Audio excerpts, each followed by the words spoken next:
Before we start off, if you tend to hear a noise like this, I don't know if you can hear it in the background of this review. It's raining. Just thought I'd let you guys know ahead of time because the night before I made this video, it was already raining a lot. I thought it was gonna end in the morning, but apparently not. So if you hear rain in the background, I'm so sorry. It keeps on going on and off, but yes, let's get on to this review. Hello, everybody, and welcome back to Maggie and Ferocious Mondays. Today, we'll be reviewing our second segment of episode 2 of season 2 of Maggie and the Ferocious Beast. Season 2, episode 2B, Morning in Nowhere Land. In this episode, Hamilton and the Ferocious Beast wake up and go through their quirky daily morning routines in Nowhere Land before Maggie joins them to start their day. Now, I will have to say this has to be one of the best episodes in the series for two reasons. Number one, the music in this episode is so pretty. Like, I don't know if I have actually talked about the music in this in the series. I maybe talked about some scenes and stuff mostly, but the music in this episode is superb. Not just that, but this is the only episode in the entire series to have little to no dialogue. Like, the characters don't even speak. We have to understand what's going on by their actions, which honestly is pretty fun. It's basically like a game of charades, but that one person that will make it easy for you, you know? And I just like it, especially the sunrise in the title card. I also like that too. And this bird who literally just walks up on screen and just starts going crazy. And I want to assume it's a girl because it laid an egg in Hamilton's box on its head when he first woke up. and of course, Hamilton's routine is pretty. I mean, who doesn't want to get up and get a nice shower or bath? But instead of a bath or shower, I mean, he goes into a nearby river near where him and Beast were sleeping. And yes, he does have a towel on, but he does have a towel, but he in some scenes he looks a little naked. That's how the Rugrats used to say it, naked.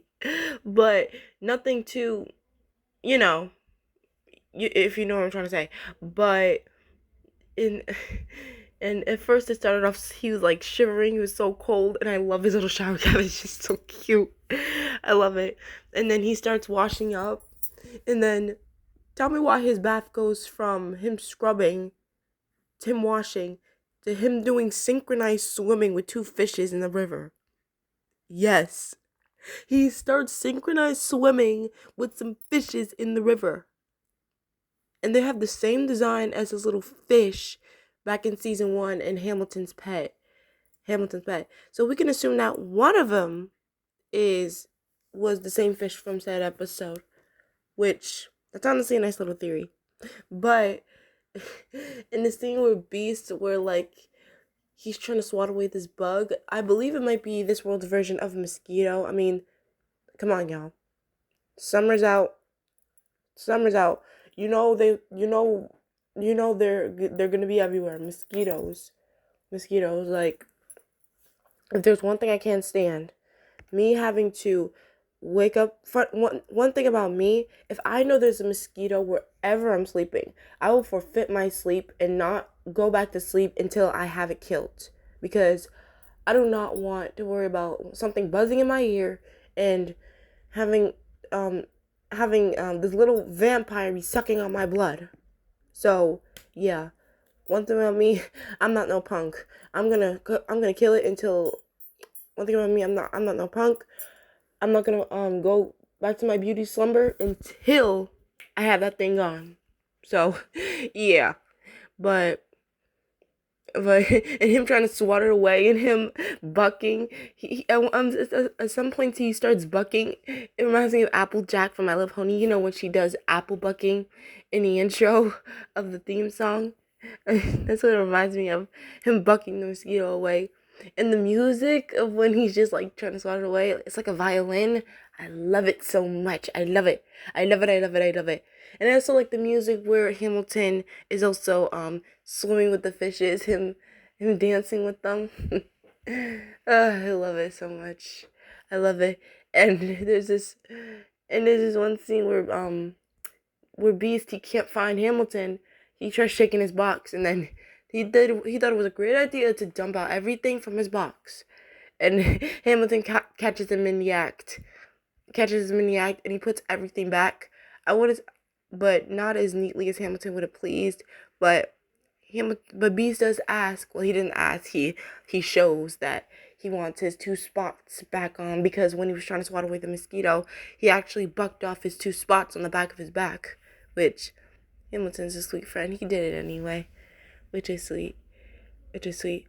And then he manages to get fully dressed and help Beast brushes his teeth, because well, he can't do it on his own, sadly. Which I'm happy.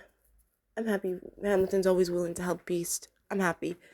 And then Maggie comes along, and I swear Maggie's just that friend where like, hey, I bought us all breakfast. Just, yeah, she's that girl. She is. And she bought the little cereal box of cereal. She bought a picnic basket of bowls and spoons, which I like that. And there's like a sun on the cereal box, so maybe this is like cornflakes, I can assume. I mean, I like cornflakes. If that's what they're trying to parody, I think so. And of course, if it wasn't for this scene right here, I would have never remembered this episode as good as I did. The toy in the cereal box is like a fun, spinny top. It's like a fun, spinny top, and I absolutely love. At first, when Hamilton gets out the prize, Beast he wants to play with it, but then he takes it away real quick. But then Hamilton doesn't thinks twice, and he looks back, and he lets Beast spin the toy, which was so sweet. I love that. I love that. And he got a chance to play with the toy, and it spun off to only God knows where. And then once again we see that same bird going crazy and crazy and crazier. And and also at one point he's eating inside of the cereal box, and Maggie, Beast, and Hamilton, they don't know why it's going crazy. Why it's going crazy. And I also like earlier how Hamilton uses his little nightcap as a little nest for the birds, for the bird egg, which is also sweet. But then um Beast is trying to shoo it away, but at one point Maggie notices notices the egg, and then she stops him, and then she's able to calm the bird down and give it its egg. And now and it flew off, pretty sure happy with her baby. And then, well, our episode ends with Maggie getting out her map and them wondering what they're gonna do today in the good old place they call home in Nowhere Land. So overall, I really, really love this episode. The music is so pretty. The music's so pretty. Everything about the episode is just so calming, and just I love it so much. And even though this episode doesn't have any dialogue, for some reason, I also resonate with cartoons where like they'll have that one episode, that one episode that nobody says anything. Nobody says anything. And I believe this is one of the first examples in a cartoon where there's no dialogue for the whole episode. I've seen cartoons where like they'll have like a plot where like they have like either something's happening, they don't say nothing, or like it's because of like some magical spell or something. I've seen this before in like the Angry Beavers, the Fairly Odd Parents, Powerpuff Girls, um let me name one more. And even an episode of Minnie's Boutique. It was like a Christmas episode where Minnie and Daisy are like putting up a Christmas tree.